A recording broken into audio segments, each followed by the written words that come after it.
Hey, I'm Bruce, and today I'm going to show you what nested scenes are. One of the main things that I use nesting for is for, well, my webcam, because I have a bunch of scenes that have my webcam in them. But with OBS in a lot of different webcams like the Logitech C920, you can only have it active in one scene at a time, or else it just doesn't show up. So instead of having it just in those one scenes and trying to add it into the other scenes and then select, oh, shut this source down whenever you're not in this scene and blah, blah, blah, and stuff like that. You just go in, you make that one scene that has that camera, and then you add it inside, and you can add how many ever you want. And it's a lot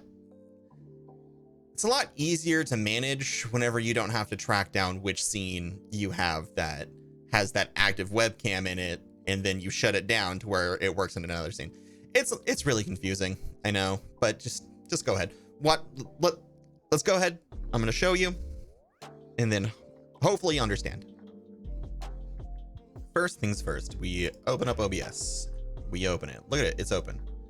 The scene, this is just our basic scene. That's gonna be what we're putting everything into. We're gonna go, and we're gonna call this one nested scene 1. And with that, let's just add a color source because I'm too lazy to hook up a webcam to this computer.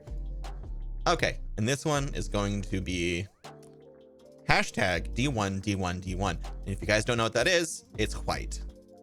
All right, so there's this. This is what we call a nested scene. So right here, we go to the display, and instead of adding a video capture device like you usually would for any sort of, I guess, webcam or any type of, video capture, we're going to go to scene instead. And with the scene, we're going to add this existing one, which is the nested scene 1. So go ahead and click it. Bing, bing, boom. All right. So with this, we can move it however we want. So say we also wanted to do this and do this, and look, it's some sort of thing, but this stays unchanged. So say we would go and add another scene, and then we'd go and add that nested scene again. It's going to come up normally. It's not going to come up as it would if you were just 100% just changing the source rather than having a nested scene. So another thing we can do with this, let's go ahead and delete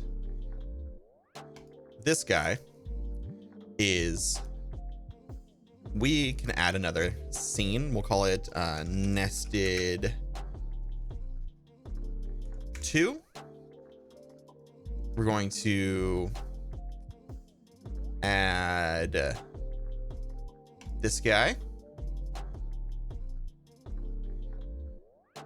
and with this one, we are going to add like a color correction, and we're just going to drop it down to make it look different. And you see how it right here, this is all white. We're gonna add another, and then add that scene, the nested 2, and it gives us the other one. So basically these are based from the initial, they're based from one scene, but you have 2 different outcomes from it.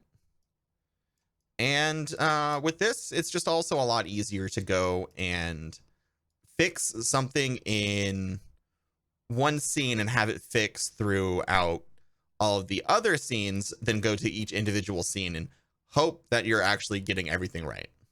That's it. That's the gist of it. That's pretty much how they're used. It's nothing too fancy, but it definitely helps out in the long run. If you want to watch me use these nested scenes, I stream every Tuesday, Thursday, Saturday, and Sunday. Times will be posted actually on my Twitch page if you want to go check that out. And if you like the video, please make sure to give it a little thumbs up. And if you watch more videos of me in the future, just hit the little subscribe button and the notification bell. And until the next one, I'll see you guys later. Bye. Okay, bye.